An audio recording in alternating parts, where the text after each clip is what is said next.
அபார கருணா சிந்தும் ஞானதம் சாந்தரூபிணம் ஸ்ரீ சந்திரசேகரகுரும் பிரணமாமி முதான்வகம். காஞ்சி மகாபிரிவா சங்கர ஜெயந்திக்காக கர்நாடகத்தில் வியாசநகரையில் இருந்தா அப்படின்னு பார்க்குறோம். இந்த சங்கர ஜெயந்தி முடிஞ்சுது. இன்னைக்கு சாயந்தரம் பெரியவா என்ன பண்ணா, சங்கர ஜெயந்திக்கு 5 நாளாக உற்சவம் நடந்துருக்கு. அதில் கலசம் ஆவாகனம் பண்ணி பகவத்பாதாள் திருவுருவ படத்தை வச்சு பாதுகையை வச்சு இதெல்லாம் பூஜை பண்ணித்து அப்படின்னு பார்த்தோம். இந்த சாயந்தரமும் தினம் ஆச்சாரியால துங்கபத்ராவுக்கு எடுத்துன்னு போய் ஊர்வலமாக எடுத்துன்னு போய் அந்த பாதுகைக்கு அபிஷேகம் பண்ணி திருப்பி ஊர்வலமாக எடுத்துன்னு வருது அப்படிலாம் பண்ணுறத பார்த்தோம். இந்த சங்கர ஜெயந்தி அன்னைக்கும் கார்த்தால எல்லாம் முடிஞ்சது, பூஜைகள்லாம் முடிஞ்சது, ஆச்சாரியோட அவதாரகட்ட பாராயணம், இன்னும் வரதானம் முதலான ஜெயந்தி உற்சவத்தில் என்னென்ன பண்ணுமோ எல்லாம் பண்ணிட்டு, அதுக்கப்புறம் சாயந்தரம் அந்த நித்திய கிரமப்படி பாதுகையை எடுத்துன்னு போய் துங்கபத்ரால அபிஷேகம் பண்ணி அங்கேருந்து ஊர்வலமாக எடுத்துன்னு வந்து திருப்பி இங்கே ருத்ர திரிசதி அர்ச்சனாயி தீபாரதனைலாம் எல்லாம் ஆச்சு. இது முடியறதுக்கு கிட்டத்தட்ட சாயந்தரம் 5:30 மணி 6 மணி ஆச்சு. 6 மணி ஆனோடனே எல்லாரும் மற்றவாள்லாம் சந்தியாவந்தனத்துக்கு போனா. பெரியவா என்ன பண்ணினா திரும்பி நேர துங்கபத்ராவுக்கு போயிட்டா. துங்கபத்ரால போய் அங்க அனுஷ்டானம் எல்லாம் பண்ணினா. என்ன பண்ணா, இந்த கலசத்துல ஆவாகனம் பண்ணியிருந்தது இல்லையா பகவத்பாதால, அந்த தீர்த்தத்தை யதாஸ்தானம் பண்ணி கலசத்தை எடுத்துன்னு வர சொல்லி அந்த துங்கபத்ரால போய் தான் நின்றுண்டு அந்த தீர்த்தத்தினால அபிஷேகம் பண்ணிண்டு தான் ஸ்நானம் பண்ணிட்டு விபூதி எல்லாம் இட்டுண்டு எல்லாம் பண்ணி மடி வஸ்திரம் தரிச்சுண்டு சாயந்தரத்தை அனுஷ்டானத்தை அங்க உட்காந்து பண்ணினா. கார்த்தால ஒரு தரம், அப்புறம் சாயந்தரம் ஒரு தரம், திருப்பி சாயந்தரம் இன்னொரு தரம், 2ஆம் தரம், இப்படி துங்கபத்ராக்கும் ஆசிரமத்துக்கும் போயிட்டு வந்துட்டு இருக்கா. இது எதை காமிக்கிறதுன்னு, அவ்வளவு ஆச்சாரிய பக்தியை காமிக்கிறது. அதாவது குரு பக்தினா எப்படி பண்ணணும், ஒரு விஷயத்தை எப்படி எல்லாம் நடத்தி காமிக்கணும் அப்படிங்கிறதுக்காக பண்ணி காமிக்கிறாப்புல தான் இருக்கு. அங்க போய் அனுஷ்டானம் பண்ணிட்டு இருக்கா. சித்திர மாசமா நல்ல துங்கபத்ரா நதிக்கரையா இருக்கு, ஜம்முன்னு காத்து வருது. அதுவே வனாந்தரமா ஃபாரஸ்ட் பங்களாவா தானே இருக்கு. அந்த இடமே ஏகாந்தமா ரொம்ப ரம்மியமா இருக்கு. பெரியவா உட்காந்துட்டு ஜபம் பண்ணிட்டு இருக்கா நதிக்கரையில. ஒரு வரைக்கும் லைட் அது மாதிரி பெட்ரோமாக்ஸ் ஏற்றி வச்சிருக்கு. கூட பக்கத்துல தரிசனத்துக்கு வந்த வெள்ளம் சில பேர்லாம் உட்கார்ந்துட்டு இருக்கா. அதுல முக்கியமா ஷாண்டூர் ராஜா, யுவராஜா, ராஜ குடும்பம் எல்லாம் உட்காந்து தரிசனம் பண்ணிட்டு இருக்கா. ரொம்ப மனசுக்கு ரம்மியமா இருந்தது. பெரியவா உட்காந்து அப்படியே அமானுஷ்யமா மெய் மறந்து ஜபம் பண்ணிட்டு இருக்கிறதும் அந்த சூழ்நிலையும் ரொம்ப மனசுக்கு உருக்கமா இருந்தது. அப்படி உட்கார்ந்துக்கிட்டே அனுஷ்டானம்லாம் முடிச்சோன்னு ராஜா ஏதோ சொல்லணும் அப்படின்னு ஆசைப்பட்டார். அண்ணாதுரையங்காரும் அவர்கிட்ட சொல்லி ஏதோ சொல்லணும் அப்படின்னு பெரியவாள்கிட்ட பிரார்த்தனை பண்ணும் அப்படின்னு ஏதோ ஆசைப்படுறார். அப்போ பாலு அப்படின்னு கைங்கிரமன்றார். அவர் என்ன சொன்னார், ராஜா ஏதோ சொல்லணும்னு ஆசைப்படுறார் அப்படின்னு. இன்னும் கிட்டக்க வாங்க அப்படின்னா பெரியவா கிட்டக்க போனா. அப்போ சாண்டு ராஜா சொன்னார், இப்படி 5 நாளா இந்த இடம் கோலாகலமா இருக்கு. இந்த நதிக்கரையும் இந்த வனப்பிரதேசத்துல இப்படி சங்கர ஜெயந்தி கொண்டாடுனது ரொம்ப நன்னா இருக்கு. பெரியவா இருந்து பவித்திரமாக்கியிருக்கா. அதுவும் பகவத்பாதா ஜெயந்தியை பண்ணி ரொம்ப சந்தோஷமா இருக்கு. இது மனசை விட்டு அகலாத இருக்கு. அப்படி ஒரு தெய்வீக அனுபவமா இருக்கு. அதனால இத எப்போதும் ஞாபகம் வச்சுக்கிறாப்புல இந்த இடத்துல ஏதானும் ஒரு ஞாபகார்த்தமா ஏதானும் ஒண்ணு பண்ணணும்னு ஆசையா இருக்கு. பெரியவா ஏதானும் கோவில் கட்ட சொன்னாலும் சரி, ஒரு மண்டபம் கட்ட சொன்னாலும் சரி, என்ன சொல்றாளோ பெரியவா எப்படி உத்தரவு பண்றாளோ அப்படிங்க பண்ணணும்னு ஒரு ஆசையா இருக்கு. இந்த பெரியவா சங்கர ஜெயந்தி ஞாபகார்த்தமா ஏதானும் ஒன்னும் உத்தரவு பண்ணணும் அப்படின்னு. பெரியவா உடனே சிரிச்சுட்டு, ரொம்ப சந்தோஷம், ஒண்ணு பண்ணு, இந்த இடத்துல வியாசருக்கு ஒரு கோவில் கட்டு அப்படின்னா.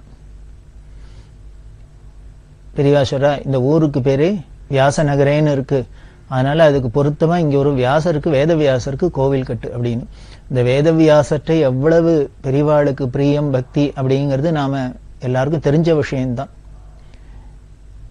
ஏன்னா அந்த கலியுகத்திலையும் வேதம்ங்கிறது இருக்கு, சாஸ்திரம்ங்கிறது இருக்கு, தர்மம் இருக்கு அப்படின்னா அதுக்கு வியாசாச்சாரியால் பண்ணின கைங்கரியம் எவ்வளவு அப்படிங்கிறது எல்லாருக்கும் தெரியும், ஆஸ்திகள் எல்லாருக்கும் தெரியும்.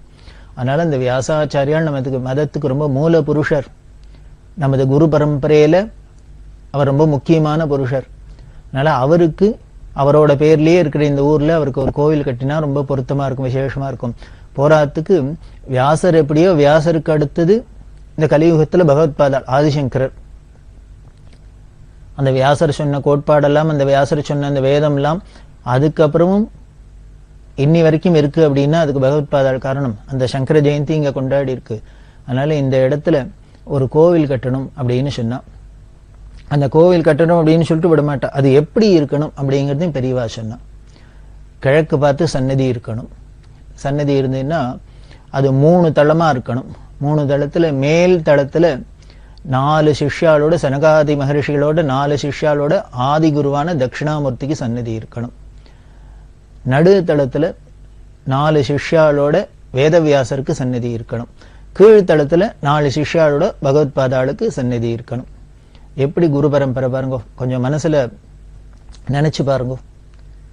ஆதி குருவான சனகாதி மகர்ஷிகளுக்கு ஞானத்தை புகட்டின ஆதி குருவான தட்சிணாமூர்த்தி சன்னதி. அதுக்கு அடுத்தது அதே பரம்பரையில நமக்கு இன்னமும் அந்த பிரம்ம ஞானத்தை, பிரம்ம வித்ய சம்பிரதாயத்தை நமக்கு உபதேசம் பண்ணினவர் வியாசாச்சாரியர். அதனால அவ 4 சிஷ்யாரோட வியாசாச்சாரியர். அதுக்கப்புறம் ஆதிசங்கர பகவத்பாதாளா 4 சிஷ்யாரோட நமக்கு இந்த சொத்தை கொடுத்திருக்கார். அதனால அதுக்கு கீழே பகவத்பாதாள். இப்படி 3 தளமா இருந்து 3 சன்னதி இருக்கணும். கிழக்கு பார்த்து சன்னதி இருக்கணும். மீதி எல்லா பக்கமும் மூடிதான் இருக்கும் கர்ப்பகிரகத்துல. அதுல ஒவ்வொரு பக்கமும் என்ன இருக்கணும், தெற்கு பக்கத்துல தெற்க பார்த்து அந்த கோவில் சன்னதி அப்படின்னா கிழக்க பார்த்து சன்னதி ஓபன் பண்ணியிருக்கும், சுவாமி இருப்பார். மீதி 3 பக்கம் இருக்கும் இல்லையோ, அந்த பிரகாரத்துல தெற்க பார்த்து இருக்கிற இடத்துல கன்னியாகுமரிக்கு சன்னதி இருக்கணும். அம்பாள், கன்னியாகுமரி அம்பாள் இருக்கணும். வடக்க பார்த்த இடத்துல பாலாஜி இருக்கணும், அதாவது பெருமாள் இருக்கணும். மேற்க பார்த்த இடத்துல காமாட்சி இருக்கணும் அப்படின்னு பெரியவா ஆசைப்பட்டா. இது மாதிரி சுத்தி வரையும் சன்னதிகள் இருக்கணும். இது மாதிரி ஏற்பாடு பண்ணு. அது மட்டும் கட்டினா மட்டும் போராது, இது கருங்கல்லால இருக்கணும். ஏன்னா பெரியவா கருங்கல்லு தான் சாநித்தியம் அப்படிங்கிற கருங்கல்லால கட்டணும். இதுல இப்படி சன்னதியை மட்டும் கட்டி நித்தியம் பூஜையெல்லாம் நடந்தா போராது. இந்த பரம்பரையாவா நமக்கு ஞானத்தை தட்சிணாமூர்த்தி ஆகட்டும், வேதவியாசராகட்டும், ஆதிசங்கராகட்டும் எல்லாரும் நமக்கு கொடுத்தது அந்த ஞான பொக்கிஷம் இருக்கே. அதனால அதை என்ன பண்ணணும், நித்தியம் நாம நினைச்சுக்கணும், அதை நாம பிராக்டிஸ் பண்ணணும், அதை படிக்கணும், அதை நாம அனுஷ்டானத்துக்கு கொண்டு வரணுமே, அதுதானே முக்கியம் அவளுக்கு பண்ற கைங்கரியம். அதனால இந்த சன்னதியில என்ன பண்ணும், தினம் வேதாந்த பாடம் நடக்கணும். அதுக்கு உண்டான வேதாந்தம் படிச்ச வித்வான்களை கூப்பிட்டு வச்சுண்டு அட்லீஸ்ட் ஒரு 5-6 சிஷ்யாளான்னு இருக்கணும். அவ தங்கறதுக்கு ஏற்பாடு பண்ணி அங்க தினம் வேதாந்த விசாரம், வேதாந்த பாடம் நடந்திருக்கணும். இப்படி ஒரு பாடசாலையும் அங்க கூட இருக்கணும். அப்படி எல்லாம் சொல்லி இதுக்கு கிட்டத்தட்ட அன்னைக்கு பெரியவா சொன்னது 1979ஆம் வருஷத்துல 1 கோடி 1.5 கோடி செலவாகும். இத பண்ணு, உன்னால என்ன முடியுமோ போட்டு இதை பண்ணு அப்படின்னு சாண்டூர் ராஜாட்ட சொல்றார். ஏன்னா அவர் தானே ஆசைப்பட்டு கேட்டார். உன்னால இதுக்கு எவ்வளவு இன்வெஸ்ட் பண்ண முடியுமோ, பணம் கொடுக்க முடியுமோ கொடுத்து கைங்கரித்த ஆரம்பி, மற்ற இதுக்கு மற்ற வாழ்கிட்டேருந்து எல்லார்ட்டேருந்து வாங்கிக்கலாம் அப்படின்லாம் சொன்னா. இது அண்ணாதுரையங்கரை வச்சுன்னு சொல்லிட்டு இருக்கா. ஏன்னா அவரும் முக்கியமா வேதரிஷி நிதி ட்ரஸ்ட்ல முக்கியமான நிர்வாகஸ்தராச்சே, அதனால இப்படி பண்ணலாம் அப்படின்லாம் சொல்லி பெரியவா சொல்லிண்டா. இவாளுக்கு ரொம்ப பரம சந்தோஷம். பெரியவா இப்படி ஒரு பெரிய உத்தரவு பண்ணியிருக்காள் அப்படின்னு பரம சந்தோஷப்பட்டு இருக்கா. உடனே அதுக்கப்புறம் எல்லாருக்கும் உத்தரவு கொடுத்தா. எல்லாருக்கும்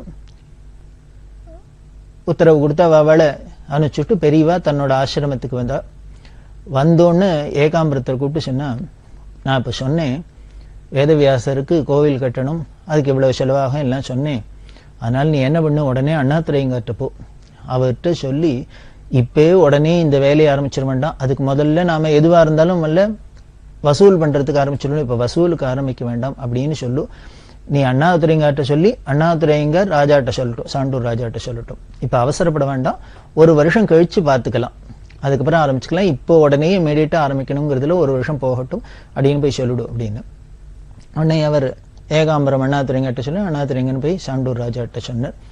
அப்படிதான் அந்த இடத்துல ஒரு வியாசாச்சாரியாளுக்கு தட்சிணாமூர்த்தி, வியாசர், ஆதிசங்கருக்கு சேர்ந்து ஒரு கோவில் வரணும் அப்படின்னு ஆசைப்பட்டா. இது மாதிரி கோவில் நீங்க பார்த்தீங்கன்னா அலகாபாத்ல பெரியவா திரிவேணி சங்கமத்துல கட்ட சொன்னா அப்படிங்கிற முன்னாலேயே பார்த்தோம். மேல் தளத்துல சஹஸ்ரலிங்க பரமேஸ்வரனுக்கு, நடுப்புற விஷ்ணுவுக்கு, அதுக்கு கீழே அம்பாளுக்கு கோவில் இருக்கு அப்படின்னு பார்த்தோம். அதே மாதிரி தான் இங்கேயும் மேல தட்சிணாமூர்த்தி, நடுப்புற வேதவியாசர், அதுக்கு கீழே ஆதிசங்கரர் அப்படின்னு கோவில் கட்டணும் அப்படின்னு ஆசைப்பட்டு சொல்லியிருக்கா. ஆனால் என்ன காரணமோ தெரியல, பெரியவா இப்பவே வேண்டாம், ஒரு வருஷம் போகட்டும் அப்படின்னு சொன்னா. ஆனா இத்தனை வருஷம் ஆயிடுத்து. 1979 சொன்னது. அதுக்கப்புறம் இத்தனை வருஷம் ஓடி போயிடுத்து. இன்னமும் அந்த இடத்துல அந்த கோவில் வரல. அது எதனாலன்னு தெரியல. ஆனா பெரியவா அவ்வளவு பிரியமா சொல்லியிருக்கா. சாண்டூர் ராஜாவும் அவ்வளவு பிரியமா தான் பிரார்த்தனை பண்ணியிருக்கார். அது என்னைக்கு பெரியவா அனுகிரகத்துல அது மாதிரி வரப்போறதோ தெரியல. இந்த வியாசநகரையில இப்படி ஒரு அற்புத கோவில் வரணும் அப்படின்னு பெரியவா ஆசைப்பட்டு சொன்னது இன்னமும் அப்படியே இருக்கு. அதுக்கு கூடிய சீக்கிரம் அதெல்லாம் நிறைவேறணும் அப்படின்னு எல்லாரும் பிரார்த்தனை பண்ணிக்கணும். பெரியவா நமக்கு அனுகிரகம் பண்ணணும். இப்படிதான் இந்த கோவில் கட்டணும் அப்படின்னு சொன்னா.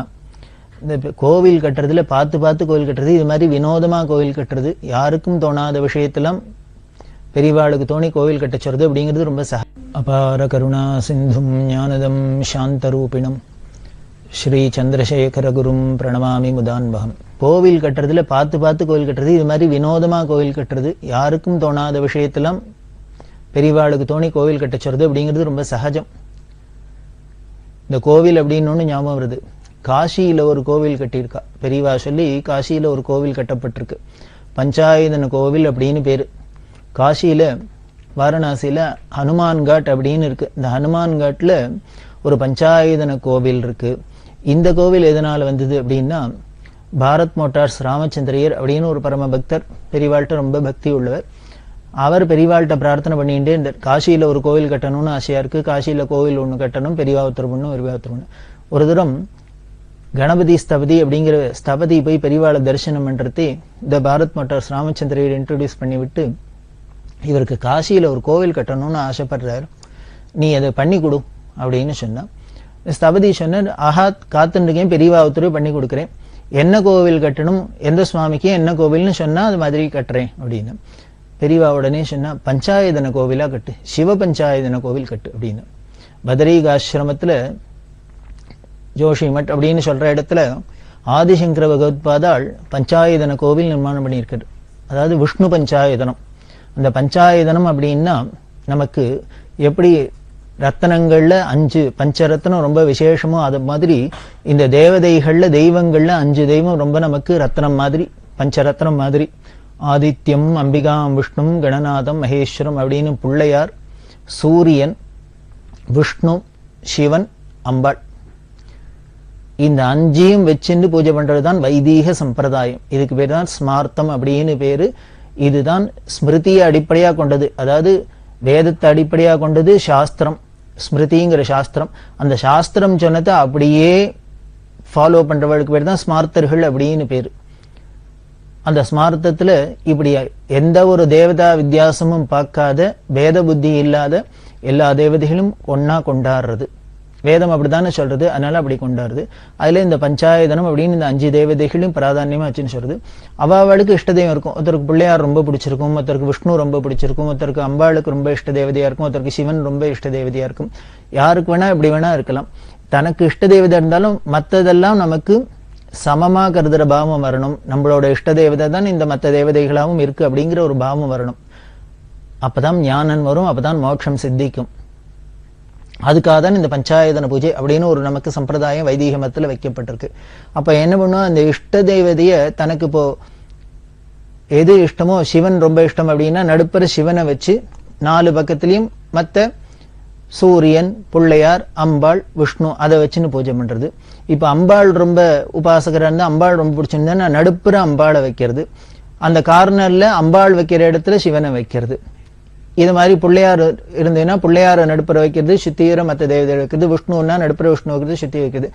அது எதுக்கு அந்தந்த பஞ்சாயதனம். சிவன் நடுப்புற இருந்தா சிவ பஞ்சாயதனம், கணபதி நடுப்புற இருந்தா கணபதி பஞ்சாயதனம், சூரியன் நடுப்புற இருந்தா சூரிய பஞ்சாயதனம், அம்பாள் நடுப்புற இருந்தா அம்பாள் பஞ்சாயதனம், அது மாதிரி விஷ்ணு நடுப்புற இருந்தா விஷ்ணு பஞ்சாயதனம்னு பேரு. ஆதிசங்கர பகவத்பாதால் பத்ரிகாசிரமத்துல இந்த விஷ்ணு பஞ்சாயதனம் தான் ஏற்பாடு பண்ணியிருக்கார். நடுப்புற விஷ்ணுவை வச்சு சுத்தீவிர மற்ற 4 பேரையும் வச்சு பண்ணியிருக்கார். இப்படி ஏதோ 2500 வருஷத்துக்கு முன்னால பத்ரிகாசிரமத்துல ஆதிசங்கர பகவத்பாதால் விஷ்ணு பஞ்சாயதனம் பண்ணினா அப்படின்னா, இப்போ பெரியவா என்ன பண்ணினா காசியில சிவ பஞ்சாயதனம் பண்ணணும் அப்படின்னு பண்ணி வச்சா. ஏன்னா ஆதிசங்கர பகவத்பாதால் காசியில இருந்துதான் ரொம்ப நாள் பாஷ்யங்கள்லாம் எழுது, வேதாந்த பிரச்சாரம் எல்லாம் பண்ணி எல்லாம் கைங்கரியம் பண்ணியிருக்கா, இந்த சனாதன மதத்தை ஒரு நிலைக்கு கொண்டு நிலைநாட்டியிருக்கா. அதனால அந்த இடத்துல ஆச்சாரியாள் சொன்னபடி இருக்கணும் அப்படின்னு சொல்லிட்டு அந்த ஆதிசங்கர பகவத்பாதால் இன்னொன்னு என்ன பண்ணினார் அப்படின்னா, இந்த 5 தேவதைகளோட பஞ்சாயத்தனத்தோட 6வதாவும் ஒன்ன சேர்த்தினர். என்ன அப்படின்னா, அந்த விட்டு போன முருகன். இந்த 5ல சுப்பிரமணிய சுவாமி இல்ல, இந்த முருகனையும் சேர்த்தாக்க ஷண்மதம் அப்படின்னு பேரு. அந்த கௌமாரத்தையும் சேர்த்துன்றதுனால ஷண்மத ஸ்தாபனாச்சாரியாள் அப்படின்னே பகவத்பாதாளுக்கு ஒரு புகழ் இருக்கு.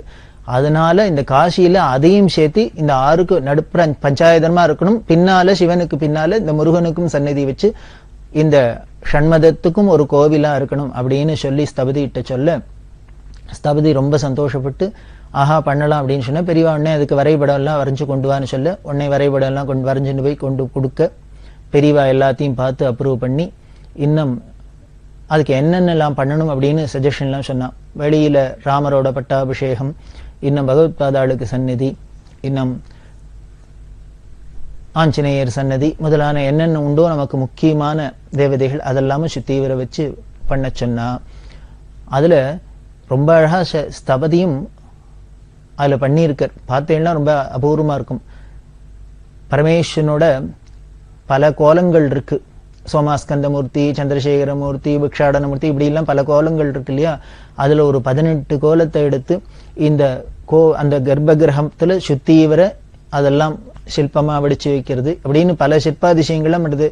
கல்லால சங்கிலியம் பண்றது, இது மாதிரி பல விஷயங்கள் அங்க பண்ணிருக்க. அந்த கல்லெல்லாமும் நர்மதையிலேருந்து பானலிங்கம் எடுத்துன்னு வந்து இந்த சிவபஞ்சாயத்துக்கு நடுப்புற சிவலிங்கம் வச்சு, சூரியனையும் கணபதியும் சிவப்பு கல்லுல அடிச்சு, அம்பாளை பச்சை கல்லுல அடிச்சு, விஷ்ணுவை கருப்பு கல்லில் அடிச்சு, இது மாதிரிலாம் அந்தந்த தேவதைகளுக்கு உண்டான ஒரு பிராச்சீனமான சம்பிரதாயப்படி இருக்கிற அந்த சாநித்தியத்தோட கூடின கற்களெல்லாம் செதுக்கி ரொம்ப அழகா அதை அபூர்வமா ஒரு பண்ணி வச்சிருக்கார். ஒரு சின்ன கோவிலா தான் இருக்கும். ஏன்னா பாரத் மோட்டார்ஸ் ராமச்சந்திர ஒரு சின்ன இடம் ஹனுமான் காட்டுல வாங்கியிருந்தார், அதுலதான் பண்ணியிருக்கா. ஆனாலும் ரொம்ப அபூர்வமா இருக்கும்.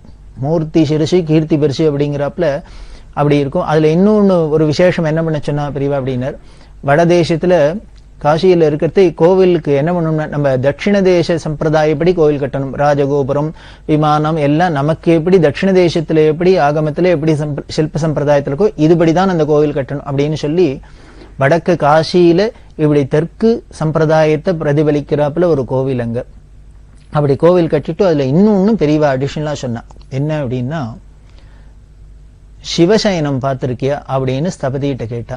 அவர் பார்த்ததில்லை அப்படின்னு. அதாவது சயன கோலம் அப்படின்னாலே ஈஸ்வரன் படுத்துனுக்கிற சயன கோலம் அப்படின்னாலே விஷ்ணு தான். பள்ளி கொண்ட பெருமாள் விஷ்ணு படுத்துனுக்கிறது தான் எல்லாரும் பார்த்திருக்கோம். ஆனா பரமேஸ்வரன் படுத்துட்டு இருக்கிறத யாரானு பார்த்திருக்கியா அப்படின்னு கேட்டா. எல்லா கோயிலையும் சிவன் கோயிலையும் சிவலிங்கம் தான் இருக்கும். ஆனா ஒரே ஒரு இடத்துல மட்டும் பரமேஸ்வரனுக்கு உருவத்தோட இருக்கார், அதுவும் படுத்துட்டு இருக்கிறாப்புல இருக்கார் சயன கோலத்துல. எங்க அப்படின்னா, ஆந்திர பிரதேசத்துல சுருட்டப்பள்ளி அப்படின்னு இருக்கு, திருப்பதி போற வழியில. அந்த இடத்துல சுருட்டப்பள்ளி அப்படிங்கிற இடத்துல சிவசயனம் அப்படிங்கிறது ரொம்ப விசேஷம். பள்ளிகொண்டேஸ்வரர் அப்படின்னு அங்க ரொம்ப பிரசித்தமான கோவில். இந்த கோவில் பிரசித்தமானதும் இப்போ ரொம்ப பிரசித்தமா இருக்கு. நிறைய ஜனங்கள்லாம் வந்து தரிசனம் பண்றா, எல்லாம் பண்றா. இந்த கோவில் பிரசித்தமாறதுக்கு காரணமும் பெரியவா தான். பெரியவா அந்த பக்கம் திருப்பதி, அந்த பக்கம் நகரி, அந்த பக்கம் யாத்திரையில இருக்கிறது. இப்படி அபூர்வமா பரமேஸ்வரன் படுத்துன்னு இருக்கிற கோலத்துல இருக்கிற அப்படின்னு சொல்லி இந்த இடத்துக்கு போய் அங்க இருந்து அதோட பெருமையெல்லாம் சொல்லி இந்த ஸ்தல புராணத்தெல்லாம் சொல்லி அது இன்னைக்கு பிரபலமா இருக்கு. இன்னைக்கும் போனேன்னா அந்த பள்ளிகொண்டேஸ்வரர் சன்னதியில பெரியவாளோட பெரிய சித்திர உருவம் வச்சிருக்கா. அப்படி பெரியவாளால அந்த பள்ளிகொண்டேஸ்வரர் பிரபலமாச்சு. இப்ப ஸ்தபதியிட்ட கேட்டா, நீ பார்த்திருக்கியா? இல்லைன்னு உடனே பெரியவா இந்த இடத்த சொல்லி நீ அங்க போய் பார்த்துட்டு வா அப்படின்னு. இதற்கு ரொம்ப ஒரே சந்தோஷம். நேர வந்து ஆந்திரால இந்த சுருட்டப்பள்ளியில பார்த்தார். அந்த சுருட்டப்பள்ளியில பார்த்தா ரொம்ப பிரமிப்பா இருந்தது. அத்தனைக்கு இத்தனை வருஷமா ஒரு 12 அடி 15 அடிக்கு இருக்கும். சுவாமி பரமேஸ்வரன் படுத்துன்னு இருக்கார். அம்பாளோட மடியில தலையை வச்சுட்டு, பெருமாள் சயனத்துல தாயார் என்ன காலை பிடிச்சுன்னு இருக்கிறாப்புல இருக்கும். இங்க சிவனோட சயனத்துல அம்பாள் தலைமாட்டுல இருக்கா. அம்பாளோட மடியில சுவாமி தலையை வச்சுன்னு படுத்துன்னு இருக்காரு. பிரம்மா, விஷ்ணு, சனகாதி மகரிஷிகள், இன்னும் அஸ்வினி தேவர்கள், சூர்யா, சந்திரா, நாரதர், தும்புரு, அதனால எல்லாரும் வந்து தேவதைகள்லாம் வந்து தரிசனம் பண்ணிட்டு இருக்கிறாப்புல இருக்கும். அது இந்த சுருட்டப்பள்ளியில சொதையில தான் பண்ணியிருக்கும். சொதை அப்படின்னு சொல்லுவா, சுண்ணாம்பு இந்த கலவையிலால பண்ணினது. அப்படி பண்ணினது ரொம்ப அபூர்வமா இருக்கும். அதை பார்த்தா பிரமிப்பா இருந்து ரொம்ப சந்தோஷமா இருந்தது. பெரியவாள்கிட்ட வந்து சொன்னா, அதே மாதிரி சின்ன சைஸ்ல இந்த காசியில பண்ணி வை அப்படின்னா. இன்னைக்கும் இந்த காமகோடீஸ்வரர் கோவில்ல இது மாதிரி இந்த பள்ளிகொண்டேஸ்வரர் அங்க பண்ணப்பட்டிருக்கு, சிவசயனம் பண்ணப்பட்டிருக்கு. அதுக்கு சரித்திரம் என்ன, ஸ்தல புராணம் என்ன அப்படின்னா, தேவர்களும் அசுரர்களும் சேர்ந்து பார்க்கடலை கடைஞ்சா, பார்க்கடல்ல கடையறதே அதுல ஆலகாலம் வந்தது. ஆலகாலம்ங்கிற விஷம். அந்த ஆலகால விஷம் வந்தா அதோட அந்த ஜுவாலையே ஒத்துராலையும் தாங்க முடியல. தேவதைகளால கூட தாங்க முடியாத அளவுக்கு அதோட விஷம் அப்படி ஜுவால இருந்தது. என்ன பண்ணுன்னு தெரியல, இருந்துன்னா உலகமே பஸ்மமாயிடும், அண்டச்சராச்சரமும் சாம்பலாயிடும் அப்படிங்கிற ஒரு சந்தர்ப்பத்துல தேவதைகள்லாம் போய் பரமேஸ்வரன் பார்த்தேன், இந்த விஷத்தை இதை யாரால தாங்க முடியும் அப்படின்னா, இது அத்தனையும் தாங்கக்கூடியது பரமேஸ்வரன் ஒருத்தர் தான் அப்படிங்கிறதுனால எல்லாரும் பரமேஸ்வரனை பிரார்த்தனை பண்ண, பரமேஸ்வரன் அப்படியே வாங்கி அதை அல்வா சாப்பிட்றாப்புல வாயில சாப்பிட்டுட்டு, அப்படி சாப்பிட்டதுனால தானே அவருக்கு விஷத்தை சாப்பிட்டதுனாலே நீலகண்டன் அப்படின்னு இருக்கு. இவர் இப்படி உள்ள முழுங்கினாரோ இல்லையோ, அந்த ஆலகாலம் அப்படி உள்ளுக்குள்ள போனோன்னு தேவதைகள்லாம் பயந்துட்டா. ஐயோ, இவ்வளவு உக்ரமான விஷத்தை இவர் வாயில போட்டு விட்டாரே, அது வயிற்றுக்குள்ள போயிடுத்துனா என்ன ஆகுமோ ஏதாகுமோ, இவர் போயிட போறாரோ அப்படின்னு பயந்துட்டு எல்லாரும் அம்பாள்கிட்ட பிரார்த்தனை பண்ண, அம்பாள் அப்படின்னு பரமேஸ்வரனோட கண்டத்தை தடவினா தொட்டா அது அப்படியே அங்கேயே தங்கிடுத்தோ, அது கீழே போகல. அதனாலே அவருக்கு நீலகண்டன் நீலகண்டன் அப்படின்னு பேரா இருந்தது. அந்த சமயத்துல அப்படி சாப்பிட்டோன்னு அப்படி சாஞ்சார் இல்லையா, அப்படி சாஞ்ச கோலம் தான் இது. ஏன் அப்படி சாஞ்சான்னு எல்லாரையும் ஒரு பயமுறுத்துறாப்புல எல்லா தேவதையும் ஆச்சரியமா பாக்குறா. இப்படி இந்த விஷத்தை சாப்பிட்டு ஒரு மயங்கி கீழே விழுந்தாப்புல தெரியறதோ இல்லையோ, ஆனா அடுத்த நிமிஷம் என்ன பண்ண, தேவதைகள்லாம் பார்த்து நிக்கிட்டே ஏந்துட்டு பிரதோஷ தாண்டவம் அப்படின்னு ஆட ஆரம்பிச்சுட்டு, உடைய பரமேஸ்வரன் ஆலகாலம் சாப்பிட்ட நேரம் தான் பிரதோஷம் அப்படின்னு சொல்றோம். 15 நாளைக்கு ஒரு தடவை நாம பிரதோஷம் பிரதோஷம் பிரதோஷம் அப்படிங்கிறோம். அதுவும் சாப்பிட்டது சனிக்கிழமையில, அதனால்தான் சனி பிரதோஷம் ரொம்ப விசேஷம், சனி பிரதோஷம் ரொம்ப விசேஷம்ங்கிறோம். அப்படி இந்த பிரதோஷம் வந்தது எப்படி அப்படிங்கிறத குறிக்கிறது தான் இந்த சுருட்டப்பள்ளிங்கிற க்ஷேத்திரம். அந்த பிரதோஷ தாண்டவத்துக்கு முன்னால்தான் இந்த சிவசயனம் பள்ளி கொண்டிருந்தார். அதைத்தான் அங்க இருக்கு. இந்த கதையெல்லாம் சொல்லி பெரியவா அதனால இதை அங்க காசியில பண்ணணும் அப்படின்னா, அந்த காசியில இந்த பள்ளிகொண்டேஸ்வருக்கும் அதே மாதிரியே சதையில செய்யப்பட்டது. இதை உன்னோட தம்பியை விட்டு முத்தையா விட்டு செய்ய சொல்லு அப்படின்னா, கணபதி ஸ்தபதியோட தம்பி முத்தையா, அவரும் பெரிய ஸ்தபதி. அப்புறம் இன்னும் பல பேர் சேர்ந்துன்னு பலவரோட ஒத்துழைப்பினால காசி கண்ணன் அப்படின்னு பெரியவாள்கிட்ட கைங்கரியம் பண்ணவர். அவர் இதுல ரொம்ப பெரும் பங்கு எடுத்துட்டு இந்த கோவில் வரத்துக்கு ரொம்ப முக்கியமா காரணமா இருக்கு. அதுக்கப்புறம் இந்த கோவில் கட்டி முடிக்க ஸ்ரீ ஜெயேந்திர சரஸ்வதி சுவாமிகள் முன்னிலையில அவ கையால கும்பாபிஷேகமாயி இன்னைக்கு நம்மளோட பெருமையை, இந்த தேசத்தோட சில்ப பெருமை பக்தியை காசியில வளர்த்துன்னு இருக்கு. அப்படி பல இடங்கள்ல பல கோவில் வரத்துக்கு பல அதிசயங்கள்லாம் வரத்துக்கு காரணமா இருந்திருக்கா பெரியவா. அப்படி இருக்கிற பெரியவா இந்த சாண்டூர் ராஜாட்ட வியாசருக்கு கோவில் கட்டுனா அதுக்கப்புறம் தொடர்ந்து என்ன நடந்துங்கிறத பார்க்கலாம்.